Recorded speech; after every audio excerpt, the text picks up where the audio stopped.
ordinary. You got me kissing the ground of your sanctuary.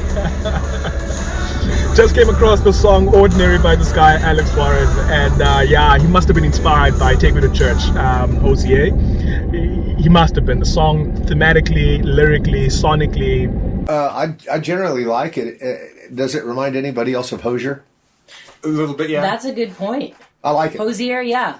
Yeah. You're thinking of his song, Take Me to Church. It might be. Yeah, Might be. that's the one.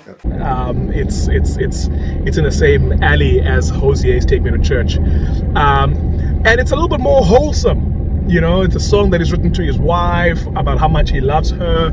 And, you know, I see everybody screaming about how much they want to, you know, have the song playing at their wedding.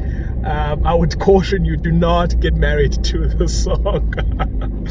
Yeah, although it feels a little bit more wholesome than Hosier's song, I think that's, in fact, I think it makes it a little bit more of a dangerous song, actually, because it's kind of like a wolf in sheep's clothing, in a sense. I mean, the song very explicitly is making biblical allusions and references.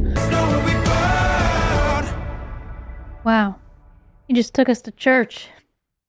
Yeah, he did. But what it's explicitly doing is it's putting the wife right in the place of God. I'll pray at your altar, one of the lines says, you know, you've got me kissing the ground of your sanctuary, you know, worship language talking about the wife. You know, the first thing that comes to my mind when I listen to the song is the fact that we as human beings are built to worship.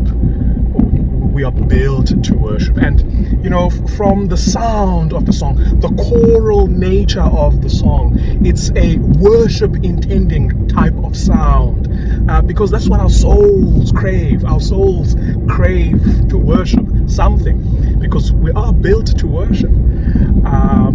The tragedy, of course, is when we worship anything other than God. And in this case, what this guy is doing is he's putting his wife in place of God, and the wife is the object of his worship.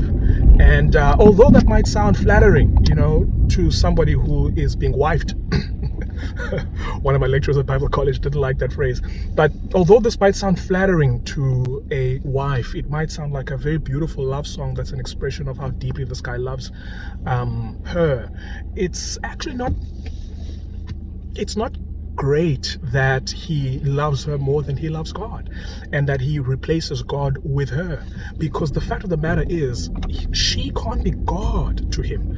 You know, our spouse cannot be God to our hearts. Our hearts are built for God. The satisfaction that we crave from the object of our worship cannot be satisfied by our spouse.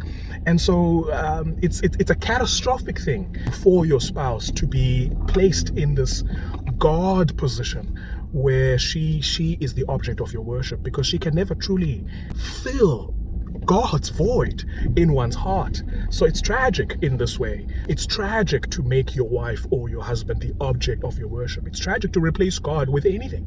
So as much as it sounds like a compliment to sort of express adoration of your wife in these terms, it's quite simply not. The best thing for the wife is if this guy was actually talking about God in the song, how much he worships God. If this was the depth of his love for God, that's actually the best thing for the wife, that the husband loves God this much, because then he will love you, the wife, the way that God intended. And so it's a sad song. It's a tragic song, because it is an idolatrous song. It is a song that has forfeited the worship of God and has replaced God with worship of a human being. So yeah, it's Eish, man. Yeah. And, you know, there's a line in the song that says, you know, the angels are jealous because we found something so out of the ordinary. No. You know, actually,